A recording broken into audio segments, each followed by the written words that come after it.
You say, well, I haven't been the right kind of a husband and I haven't been the right kind of a father. What am I going to do? You're going to let Christ into your heart. You're going to ask Him to forgive your sin and come into your life and make you the right kind of a husband and the right kind of a father.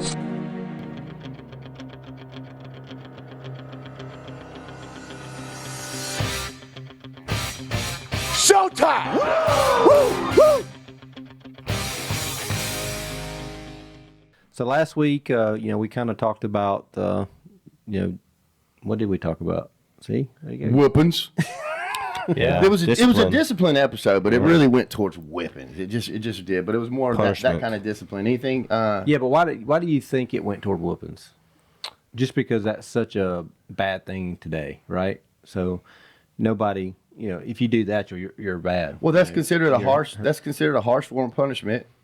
Whether you see it as good or bad, it's a harsher form of punishment than just talking about it, right? And we're talking about that being It's temporary. lacking. That's lacking. It is lacking, but it's temporary too. It's not like you don't do that for years and years and years. It's kind of like, He's got a big comparison chart in here, like the difference between abuse, right? Like what you're trying to accomplish, that's just abuse versus I'm trying to teach, grow, Yeah, well, last week we talked about discipline, and again, we did a whole discipline series, five episodes long. And like I said, me and Stephen broke down things that we deal with as disciplines that we need to practice as adults, and then we talked about kids, how we discipline our kids, and then we brought our kiddos in and kind of talked to them last week about. We brought Chucky's kiddos in. Yeah. Oh, Uncle Stephen. My kids got some more disciplining before they can What come you doing in. with that mic over there, man? Just getting right, man. Just getting. So, but this week, after we did our episode, we were like, you know what, we need to talk about some points that kind of came up during the discipline series, and these points were, things that our kids are dealing with in school. Whether it's middle school, high school, and you guys just kind of, Colin teaches a middle school class at the Church of the Mill. Yep. And Andrew just got out of middle school. No, it's kidding. It's a big ninth grader. He's like, I wish, man, my football career. Oh yeah, that's true. You start over. No, Andrew just Really he's a freshman, but they In college. in college. Where? In college. That's right. Oh, North Greenville. In college. Yeah. Make sure that's clear. So, but Andrew is going into a field to deal with middle schoolers. So, you're going to get you're fixing to go into that whole career where you're dealing with issues that those kids are having, and how are you going to help them as a teacher, and but one thing I wanted to bring you guys in and talk about is we're going to talk through some points, like different things that middle schoolers and high schoolers deal with. Tell me what the differences are. What's the difference in how you dealt with it middle school versus high school, and how did things change? But then also, what are some things that you would recommend parents do? Like if a kid's dealing with this. So one of the first things I wrote down is that kids deal with is identity. You guys deal with identity issues? Nope. Yeah. Well, not. I mean, but about especially in middle middle school and high school. Yeah. Identity. Honestly, I think an identity crisis is at the root of all middle school and high school issues. Honestly, for me at least, I remember being in middle school, and middle school is different because you're going through puberty. So you're coming out of being like a child, and now you're moving into like a new stage. So now you want to be a grown up. Right. And so, Well, you're getting introduced to new things. right, that's true too. So I remember getting introduced to a whole plethora of different things, but man, I just wanted to impress other people. Right. Like my joy and my happiness came from what other people thought, especially girls. That was a big thing for me. I wanted girls to like me and think that I was cute, and that's where I got my fulfillment, unfortunately. Yeah. So that's the trap I fell into, especially in middle school. How is that different than an adult? I don't know. It's not. I mean, we look for that approval, and we talk about it with social media in comparison. What Ava Lee was talking about earlier. We look at that snapshot on Facebook or Instagram and go, man, they got it all together. And then I look up at my house and my kids are going nuts and there's clothes everywhere and it's a mess. It's like, you get really, comparing yourself to others. You wonder if we ever grow up. Do we ever grow up? We don't grow out of those things, I mean, now, like you're exactly right on social media. I don't never take pictures of my laundry sitting on the couch. I'm just like, Yep. I take the picture of the clean part. Christmas lights up, and We're putting Christmas lights up right now, so One time my house was really clean, and I took a picture and it said, "Excuse the mess," but I think everybody got it. But like when you say identity, like I mean, it's definitely something I wouldn't have thought about. I wouldn't have been able to, put that into words at the time. But you mean like, where do I fit in? Who am I? Like, Yeah, what are you talking about? Yeah, I mean, for me, I wanted to fit in, right? And social media was an issue back then as well. I would see guys who were posting pictures and they played football, or maybe they played basketball and they were good, right? And so I always want to be as athletic as them. And I was always skinny growing up, and I still am. But man, like I envied those guys who were big and muscular. Like I just wanted to look good. I wanted to impress the ladies, and so yeah, I just wanted to be someone else. I was never content with who I was, you were. and so that's why it was just chasing this thing. It's never-ending cycle of wanting. You're chasing that fulfillment, but you can never get it. Right, that hole that you can't fill. Yeah, and that was it. I couldn't. I was not content with who I was and who God created me to be, and so So are you now? that's something I still struggle with. Like I see now, going into my career field, I see guys who are really great preachers and they're gifted in this area of ministry. I'm like, God, why didn't you gift me with that? Mm-hmm. Like, why can't I be as good as them? Or why didn't you give me that talent? And so, yeah, it's definitely still a struggle. yeah. But when you look in Scripture at some of the most dynamic, I mean, like I said, when Jesus showed up, who did they compare Jesus to? To Moses, right? They always look back at Moses, and look at Moses. Moses didn't have no great. He couldn't speak. He had issues with that. He doubted himself, and that's the excuse he made to God and said, I can't lead your people out because, man, I'm slow at speech. Yeah. And really, when he said that, how did God respond to him? He responded to him in anger and said, "Who do you think you are? Yeah. Yeah. Who do you think made your mouth?" And what you're saying is the exact same thing I have. The gifts I've given you. I've belittled my voice, but I would go on a mission trip and I would get up and speak in front of people, or I would lead small group or something, and I kept seeing this people coming to me and saying, "Man, that was great, that was incredible," and I'm like, I needed that because I'm on the other side of that. I'm like, I got to stop doing that. Right. I got to stop belittling my voice, and because You're going to miss those opportunities. well, I want to teach, and I tried to teach them that. I'm like, God, when Colin was, I knew he was dealing with some identity issues growing up, and I did, because I came from a broken home, and you're trying to figure out who you are, and, it's tough, and most of the kids that are around you, that are good, athletically gifted, and I wasn't. I always looked at those guys, too. When Andrew became the quarterback, I was like, man, he's got it made. You know? I was thinking, because when I was a kid, I was like, man, that's the baddest dude around. Top dog. Yeah, he's the top dog, But Andrew he had an issue too, because he's like, okay, now I'm in this position of popularity in a way, I guess, that, Well, eyes on you. Eyes. Yeah. Good or bad. but he's trying to do the things that I taught him to and stay, have that relationship with Christ. And so everybody's dealing with it. It doesn't matter where you're at, especially if you're a Christian, because you're trying to hold on to those values and do that, but live amongst and inside that school and inside that world that is just after you. Yeah. So you said like you always wanted, you kind of envied those guys that were the athletic, whatever. So we got one of those guys in here, Andrew. Who did you envy, or who did you look to, or did you just look at yourself? And be like, Nah, I actually, people in the football team, I would see because I kind of didn't fit in really. I didn't, because You talked about that last yeah, time. I talked about it last week. I didn't cuss much. I didn't really cuss at all. Actually, it's just kind of hard. I didn't really fit Didn't say in. much. What? Yeah, it's about to be a discipline. Yeah. Where's my belt? Jingles. Yeah. Jingles. I didn't really fit in, and I kind of struggled with that because I couldn't kind of be like the leader I needed to be. Because sometimes I just I needed to cuss to get the people's attention and respect from them, and it just kind of felt like I didn't get respect from the other players. But I just kind of I really don't know how I handled it. But who did you look to? The question was not, what you didn't get. Who did you kind of admire? Did you have that person? I mean, you don't. What? Stephen Halulos? Is that you Why are you laughing? saw his athletic, gifts, and you're like, man, Prowess. I want to be like that. He was like Uncle Rico. Prowess. Yeah, Uncle Rico. Yeah. Uncle Rico, I don't really know who I really looked up to. I mean, as a kid, tough to find. yeah. I mean, seriously. I mean, yeah, I really didn't really look up to anybody.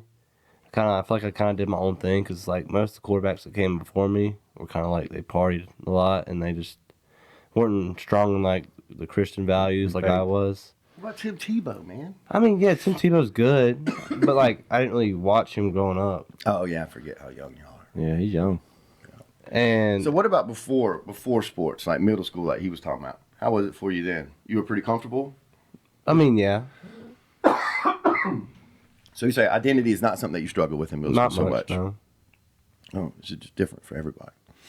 I always admired Andrew's confidence. Even as the older brother, I admired his confidence because I feel like he never had that stress of wanting to be like someone else. I was like, man, that guy's got it I together. told me and you talked about this on a podcast one day that how I admired how they acted as brothers because they both admired different things about each Yeah, other. So, the day that me and Colin went to watch him play, Yeah, and then listen to him talk. he he went into the locker room and he said, "Dad, I just left the locker room and I saw Andrew standing in this uniform and he looked like this giant and he's like, man, he looked awesome.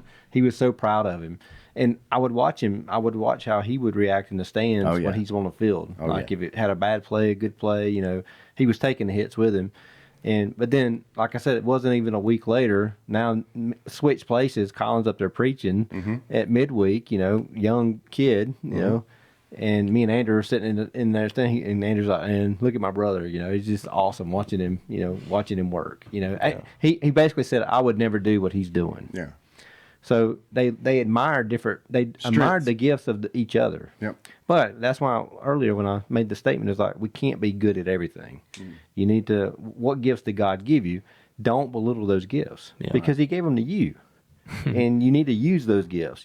So, and I wouldn't claim today that my gift is speaking but I've seen God work through it. Right. So the thing is either I'm not going to use the voice He gave me and be quiet, and I'm going to try to use it as an excuse, just like Moses did, or I'm going to get out there and use it. Yeah. So, And the gifts He didn't give you are just as important as the ones He did, right? Because like the same person that might not want to approach the big athletic guy that might be turned off by that or intimidated by that is gonna go approach somebody that they're more comfortable with. well, don't get your feelings hurt, And we were joking earlier, like, sometimes you're not going to be, if you go and play a sport, right? If we all went and played golf and I sucked at golf and you guys were good at golf and stuff, I'm not going to say, well, I'm not going to play golf anymore, because you guys will probably pick at me and make fun of me. It doesn't matter. It's just, you're not going to be good at everything. Take it and laugh with them. It's not, but most of us, that's how we do it. We surround ourselves with those that have the same talents, that do the same things. And, we kind of put ourselves in a box. Yep. Yep. We limit ourselves. We do. We put limitations on ourselves. So, identity, in a way, I think everybody deals with identity, and you guys are in, so you said middle school wasn't too bad. Andrew kind of had a little bit more confidence. High school, you kind of had some success through athletics. Colin dealt with identity, both areas. Now, how about college? Did it change any? Yeah, there's less pressure. Because I feel like in college, we're all trying to accomplish one thing. We're trying to get our degrees. But I feel like being at North Greenville, since it's so small, and then we went to a big high school, it felt the same almost. Like there's cliques at North Greenville, and so you want to be you want to be known as someone who's really smart. That's what I dealt with, because I was in a classroom with all these other kids, all these other guys and girls, and they're smart, and they're just scholars. And I was like, man, I felt like I couldn't speak up or answer a question in class because I wouldn't sound as smart as other people. And so, I don't know. I mean, it's definitely gotten a lot better as I've found, what God's calling me to do. And I kind of found my niche. It's gotten a lot easier for me. Need some water? Whose is that? You can have it. Steven's over choking to death. He's probably going to bust y'all speakers in y'all's car. I'm coughing into the mic. Yeah. So, all right. So we talked a little bit about identity. Another point I had was selecting friends. Did y'all have like issues with selecting friends in middle school? Did you find it easier in middle school versus high school? Middle school was harder for me, I'd say. Really? Yeah, Why do you think that? because it was just so small. Like going to Burns was a lot because there's 2 middle schools came together. It was just kind of hard for me because I went to DR Hill. It's kind of more like the people that would party and like cuss and talk about like sex in middle school, which is surprising.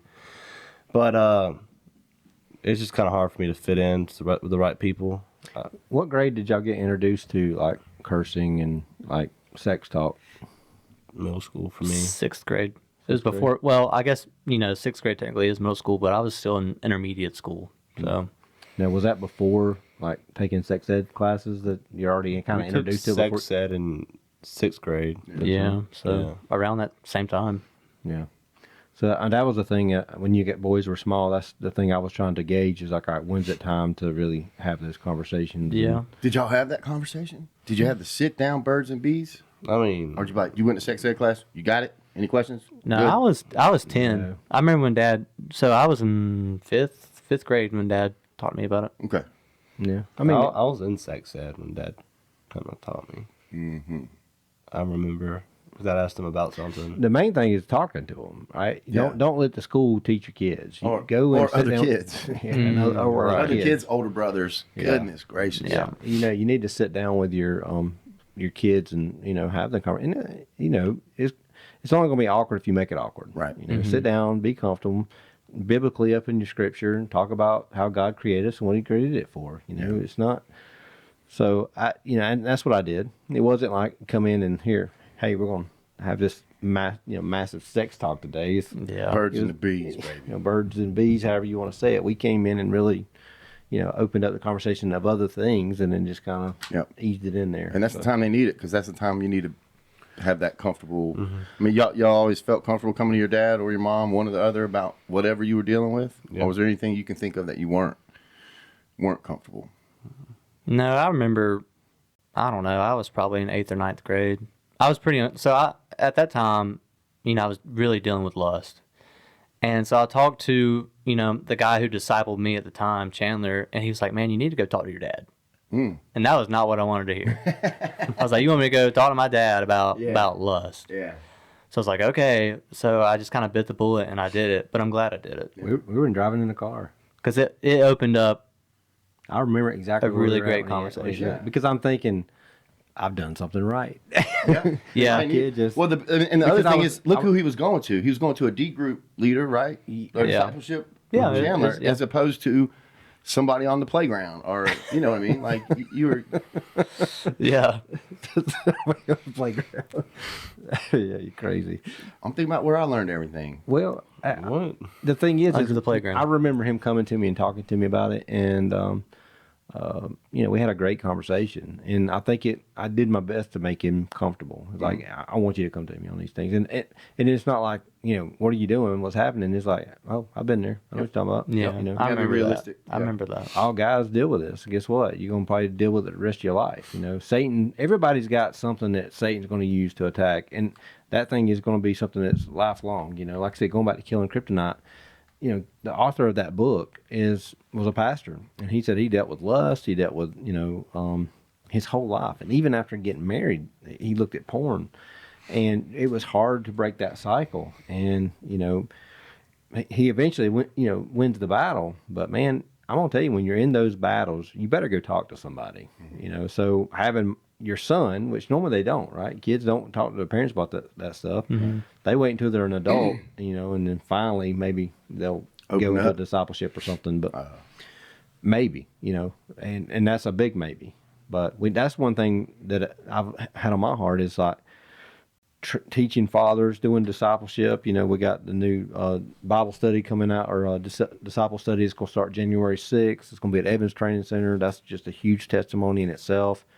Open up to all the community, open up to all my brothers in Christ. And I'm going to tell you, I'm asking you to invest 14 weeks. Invest 14 weeks in yourself. Invest 14 weeks in another group of guys that you don't know. I promise you, when you get done, you're gonna say, thank God that I did that. Absolutely. It's gonna be powerful. So, and we're gonna talk about things just like this. It's like, making those connections with your kids, so your kids do feel comfortable coming to you. Yeah. But like I said, I loved hearing my son come to me and like say that, and I immediately thought back to my childhood. I'm like, I would have never done that with my dad. Right. Never done that with my Right. dad. It was hard. It was really hard for me, but I mean, just because I was scared of your reaction. Well, my dad, if I had went to my dad and did that, he would have been like, "What's your problem here?" And I remember my dad as a kid giving me condoms, saying, "Go have fun." Encouraging. Yeah, encouraging it. Yeah. Because there wasn't a biblical standpoint, and so that's not good fatherhood. Yeah. The chain that was broken. So this is a new route. Yeah. I like it. Because you don't know how important that is, but we really got off on a tangent there because we were talking about selecting friends, and I know selecting friends probably had to do with most of middle school and are starting to talk about sex and having sex, and that's probably deterred you guys from probably having some groups of friends. Mm-hmm. Absolutely. So, anything else? Selecting friends, struggle. How about in high school? Middle school, high school, change any? Same thing. High school is harder for me because in middle school, I remember, being the top dog in 8th grade, and you're popular, and you're hanging out with all the popular guys. So I didn't struggle with that. But when I got to high school is when I started to struggle, because now you're the little fish in the big pond. Yeah. And so I was like, man, so it took me a little bit longer to find my group. And honestly, I really never did because of my faith. I never quite fit in with any group. I mean, that's just how it went. That's just part of. But looking back, part of the I mean, that's sacrifice. something to almost be proud of. Of course, right? You of course. didn't let them determine your identity, or you didn't fall into this or that. You did your thing, and I'm sure you had made lifelong friendships. I was proud that he was different. That he stood out as different. But man, I struggled as a dad knowing that my boy went into school and struggled with friendships, because I'd be like, how would I feel? If I walked in and. And like I said, it's different than being there. But kids are doing that every day, right? How many kids are not popular and they're just kind of pushed to the side, and those kids are holding that stuff to themselves, and they need to be able to come home and talk to their parents about it. They need to be inside of a D group or something like that, opening up to other kids, because if not, man, that's detrimental. Definitely detrimental. How about social pressures? Identity, selecting friends. What was the biggest social pressures y'all had? I know we said sex. What else? Say drinking. Drinking. I think in general that's a social pressure, because all the popular guys and popular girls they drank on the weekends, and it's like an every weekend thing. They go home or get into dad's liquor cabinet and go to the basement and throw a little party or whatever it may be. That was always a pressure, especially because since I felt like I didn't have any friends, I was like, man, do I need to go do that to actually fit in? You had that thought that crossed your mind. Of course, because it came to a point when I was in high school, I was just so desperate to fit in, and I was like, man, I gotta find my place. I need people to see me, and because again, it comes back to identity, Right? Because I put my identity in what people thought about me. So yeah, that was always a pressure, and I had friends that did that, but I tried my best to stay away from that stuff, and I was pretty successful at that. What made you want to stay away from it? Your faith? Yeah, there's always just that tug on my heart. I'm like, Mr. man, Jingles that's over there? That too. It was saying, Mr. and- Jingles. And we laugh, but there's the importance. You knew there was a consequence, Yeah, right? that's right. There was that fear, but it was also like, man, this is not where I'm supposed to be. Good. It's not what God's called me to be. Yeah. And I had that struggle in middle school. I was like, man, that realization. I was like, man, I'm living a double life. I didn't want to fall back into that trap. So That's awesome. That's mature. That's very mature. I was, but listening to you talk, Colin, I just got finished reading this book, Tempered Still, and I even laid it here. So Tempered Still, I'll be writing a recommendation on this book here soon, putting it on my website. If you're dealing with any kind of depression or anything, this is the book to read. Chapter 7 is incredible when it comes to that. I've had a lot of guys that I've done some discipleship with in the past that have dealt with depression. But one thing it talks about in Tempered Still is, what does it take to make steel, right? It takes time, it takes pressure, heat, and then you have to mold it into what the form that you want it to be in for it to really become the final product. And listening to you though, your goal is to become a middle school pastor, right? Or youth pastor. Sure. So, but God put you through all the things you went through to prepare you for that. Yeah. Just imagine if you were like had all that confidence in high school and you didn't go through those things. How relatable would you be to somebody who's struggling? Yeah, Not very. It'd be tough. It'd be tough for you to relate to that. Yeah. And even me, I relate to people that's gone through things that and people that's got depression are going to relate to other people that's going through depression. And that's why, when I was talking to a friend of mine about this whole discipleship study, I said, I hope that room's filled with a bunch of guys that have different experiences because every one of them's going to bring something awesome to the table that God's allowed them to go through. And something maybe that I can't, because somebody's going to come up to me and say, well, Chucky, I'm dealing with this. And I said, you know what? I don't know that I'm the best person for this. Here, I want you to go over and talk to my friend. I got a friend here that can help you with that. So I just love, like I said, highly recommend the book. But hearing you talk reminded me of exactly what this pastor that wrote that book was talking about. Yeah. Him going through stuff himself. And it doesn't end. It might get easier, or you might finally, figure out. But No, one of the best things he talked about in there is that those that God is calling to leadership, they don't get thrown into a fire; they get thrown into a crock pot. oh yeah, slow. Slow. It's a slow thing because it takes a lot of time. And like I said, look at the story of Joseph. Look at those guys. Yeah. Yeah. Look at David. And it's the ups Been through so much. the ups and downs. You don't just beat it. You're not just made. You can't just say I made it. It's a constant battle. Yeah, so it takes a long time for anybody he's calling into leadership. It's a long, slow process.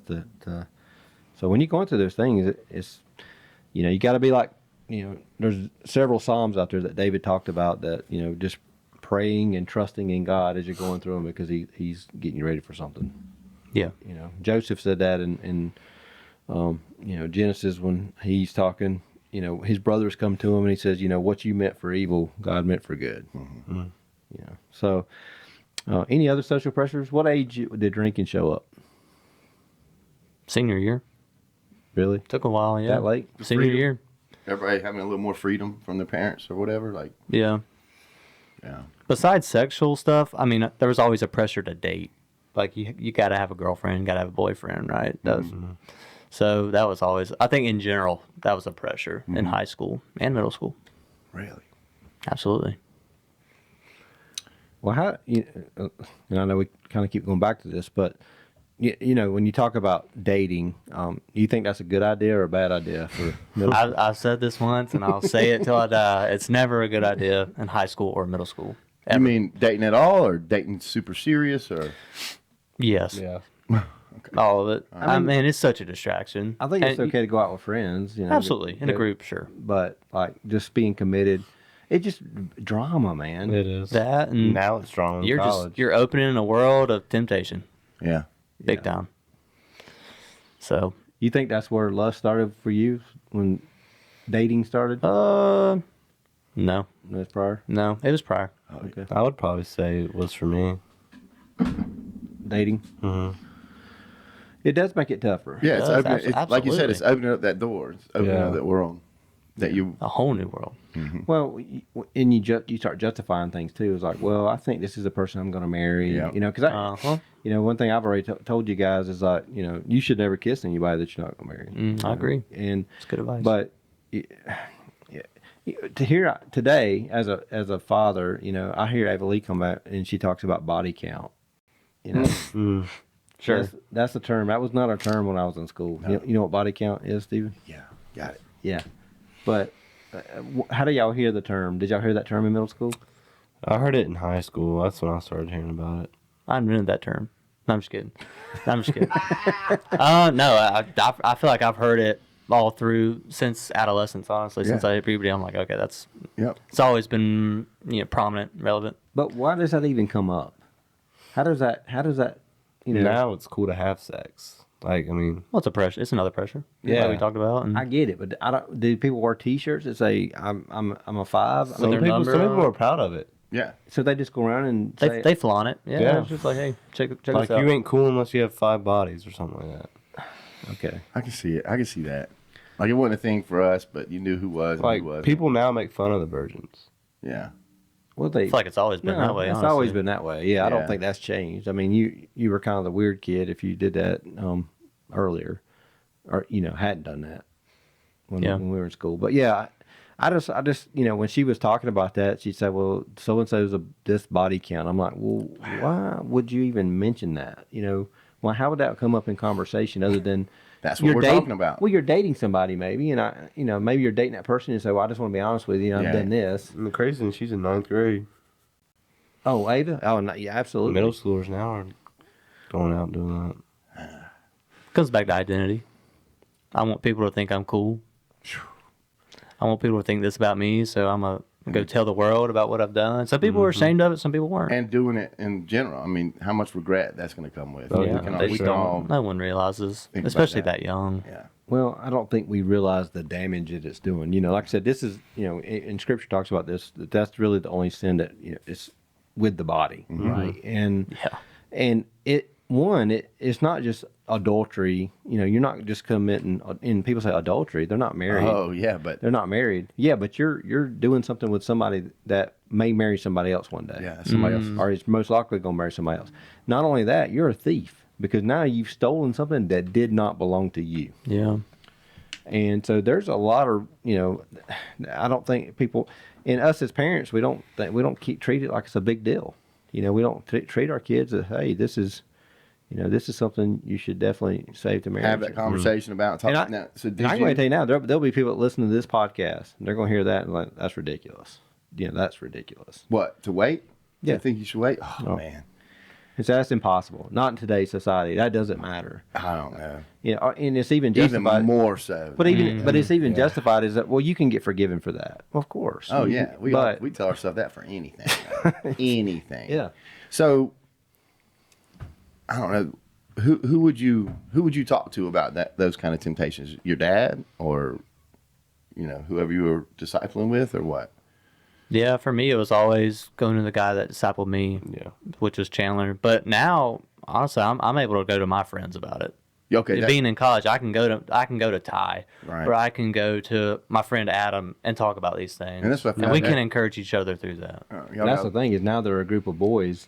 They all come to different high schools, all coming in and they're meeting in college, rooming together, staying together, but they're like very strict on this. And you're like-minded. You got goals, like you say. There's things that y'all want, and that's a beautiful thing. But like we're united in our faith.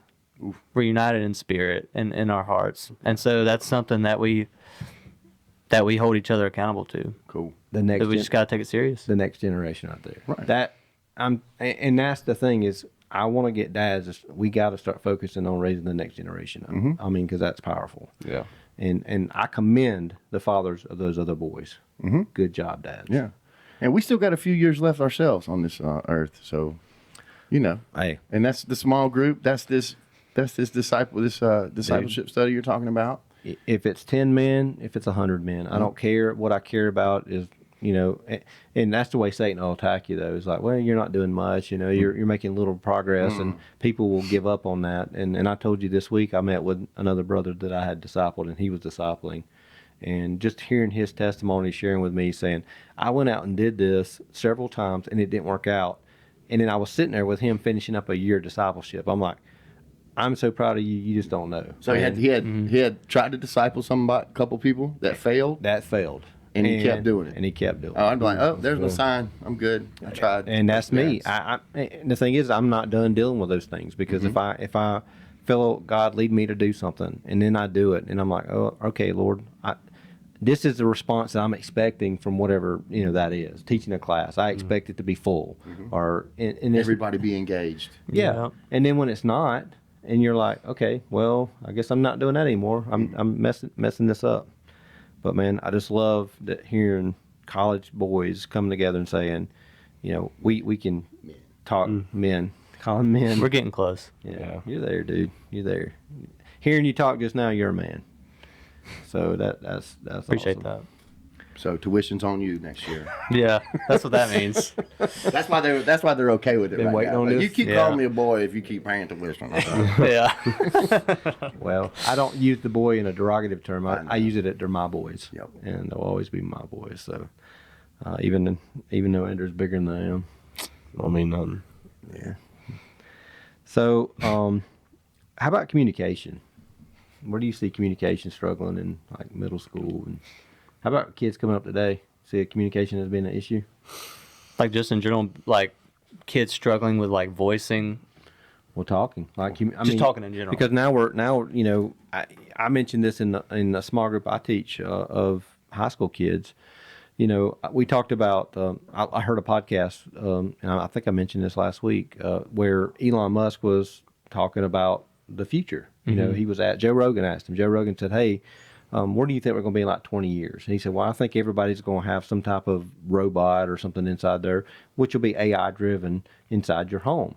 And the first thing you think about, well, what is this going to be like, the Jetsons or something? And it's doing, you know, cooking dinner and, you know, doing laundry. But no, I think it's going to be more of a companion. Like it's the companion thing walking around that you can have a conversation with. It responds to you, you know. And they're like, that kind of sounds foolish. You know, why would I ever do that? I said, well, how much time have you spent on your phone this week? What's your screen time? Yeah. And they looked at their phone and like some of them were like extreme. Yeah.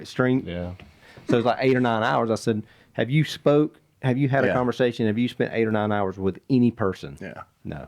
But at least people, I said, at least, there's your companion. But the first half of our lives, we didn't have this, No, we right? didn't. But could you imagine like the whole developmental years that they had that they had a phone and social media, and they could do as much communicating on that as you would face to face. Oh. And so you're going to lose that. Yeah. Well, we see it now. So like kids, you know, Amanda teaches, you know, she's in elementary school, but teaching kindergartners, and these kids can't wait to get home so they can get on their iPads and stuff like that. And Yeah. they don't want to communicate with other kids. And communication, if you can't communicate with each other, do you think your kid's ever going to grow up and communicate the gospel? Never. Nope. No, they're not. And so if you're as a parent not doing something about that, I'm sorry, there's a problem. You know, you need to be limiting the amount of time that your kids spend on those things, and you know, put them in position to communicate. Now, like I said, it goes back to the dinner table conversations, right? Yep. You know, don't sit in front of a TV. Sit there and talk, and because that may be where it opens up to have those conversations on sex and Any other of this stuff. stuff. Yeah. Or, you know, go up to the room, do a quiet time with them every night, and pray with them.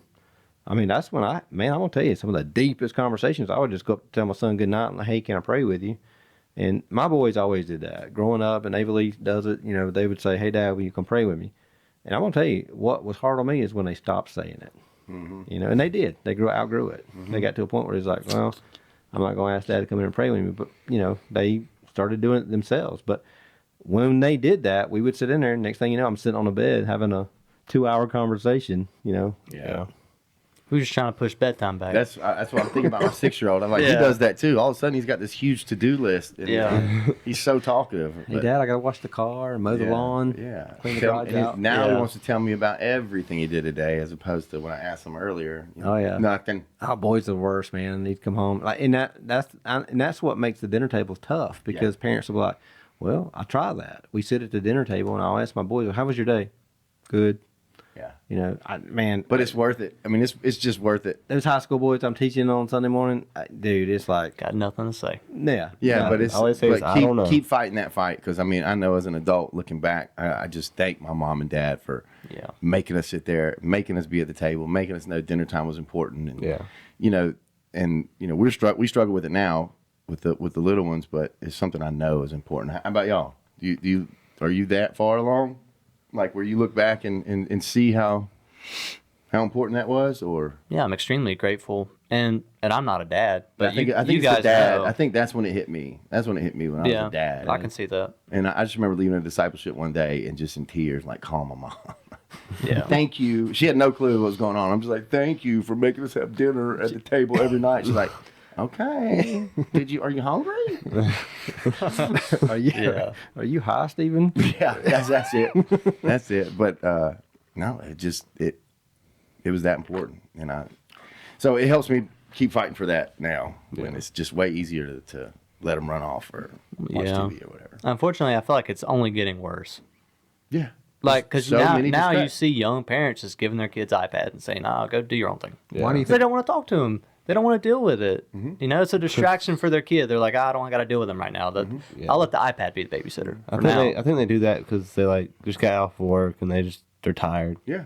They don't want to talk get to. it. They just don't want to have to deal with I their mean, kids. I And get it. We've been there. And in public, like doctor's appointment or something. Those are the times at a restaurant. I'm like, here, look at the phone. Yeah. Be quiet, sit still. Like I need you to do that right now. But I tell you where my eyes were open was when all the power went out. Lost everybody lost the hurricane, and yeah. it was like they didn't miss a beat. They were outside and they were building, they were playing, they were running, and they had the best time. And they didn't need that. So it's not going to kill them to take it away. And I think Kyle Simpson even mentioned, he's like, now's the time to tell them the internet doesn't work anymore. Yeah. Tablets don't work anymore, and just move on. Yeah, it did my heart well. And like I said, I was just driving around the neighborhood, but seeing kids out on their bikes and stuff. Man, I don't know if I mentioned this last week or not. I was running through the park and last week. I'm sitting there running, and I see this mom, walking down the walkway, and she had this kid. I mean, this kid was the smallest kid I ever. I looked like they just started walking, riding a bicycle, no training wheels, nothing. That's awesome. And I wanted to stop running Applaud her. and tell You the should mom have. and say, "You're awesome. You should have. You're awesome," because a kid that young Should riding a be. bike and get them out here at the park. That's awesome. But yeah, but communication. I mean, how do we fix it? I think the obvious answer is that it starts in the home. How do we train dads? How do we train moms to teach their kids social skills? Why do you think kids are?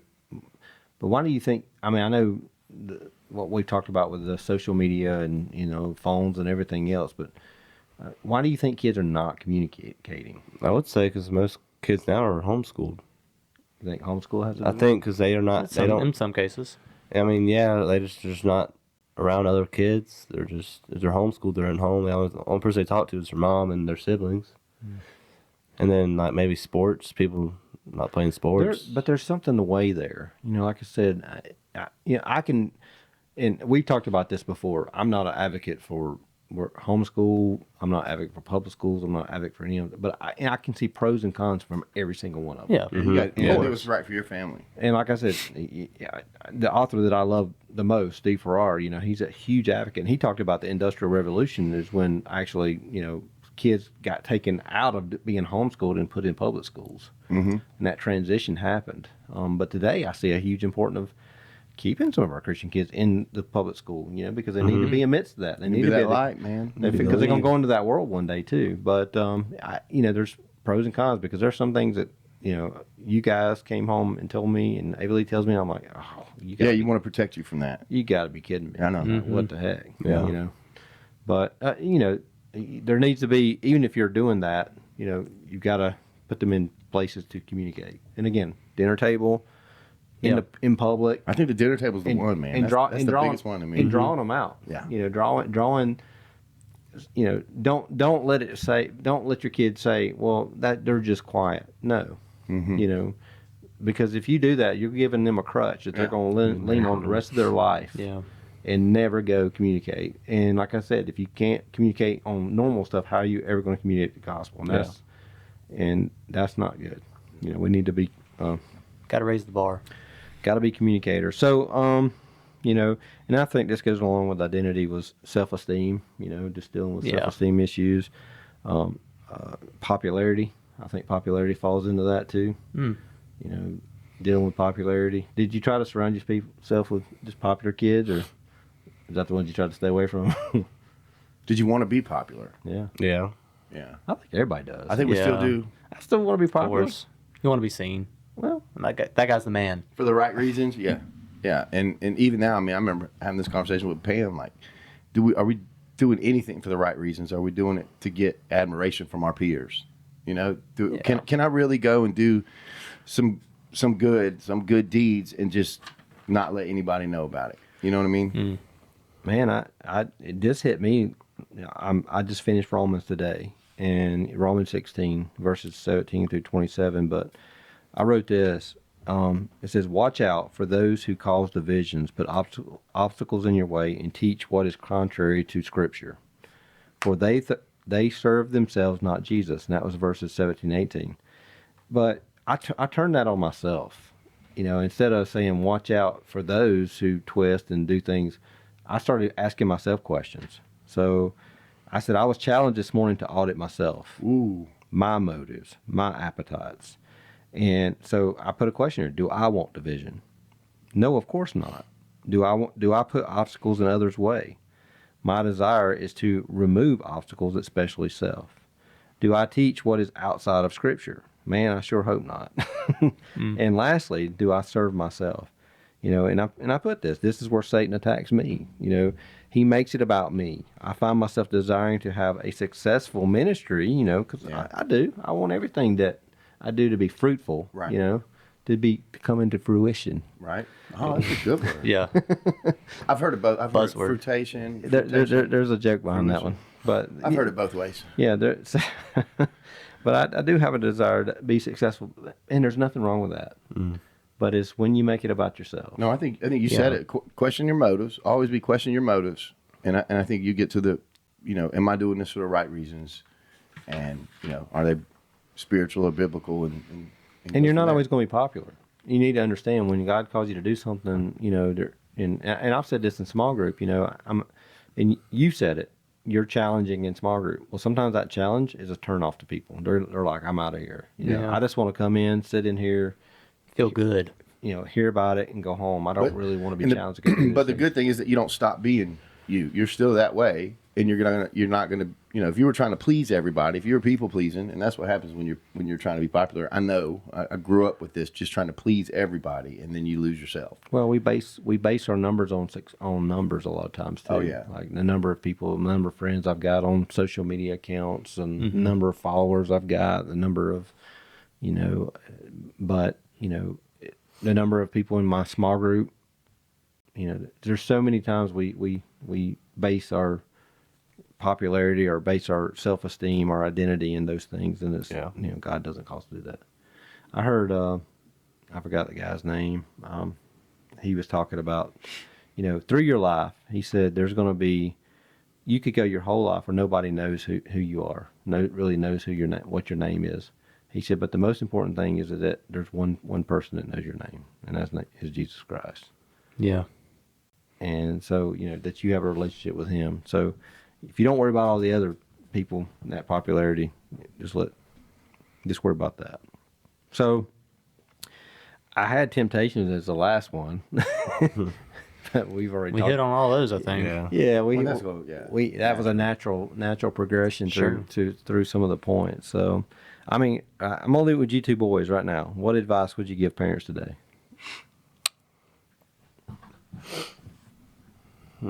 Be intentional with your kids.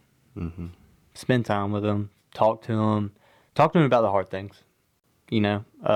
So even when you're being like, I don't want to talk about that, shut the door. You want us to pursue that, or we need to give them space? Come on, tell us how to be dads. I don't know. None Gosh. of us know. None of us know. Yeah, I guess that's true. But Another thing too is try and hold off on social media as long as you can. Social media is a huge hindrance. It's a huge temptation. Communication is key, I would say. Teach your kids to communicate. Yeah.